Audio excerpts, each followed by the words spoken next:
Hello everyone, welcome to Saleko's seller onboarding. My name is Adenike. In this session, I will walk you through how to create your seller account on the new Saleko merchant dashboard. Let's get started. Visit the seller domain page, that is on your phone browser. Go to seller.saleko.ng.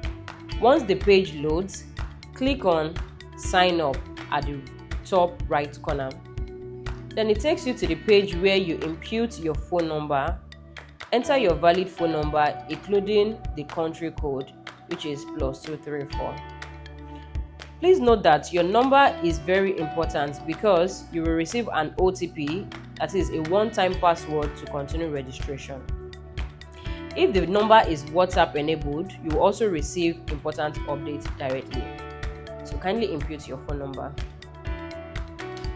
Then click on send code.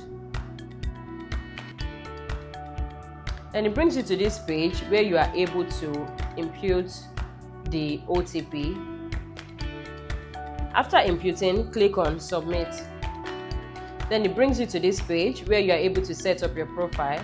Right here, you can set up a profile by inputting your first name, your last name, your email address, enter your password, and then reconfirm the password you would like to use.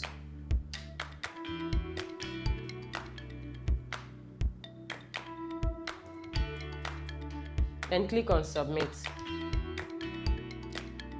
Right here, you have successfully created your seller account. It displays this picture where it tells you congratulations, your merchant account has been successfully created. Thank you.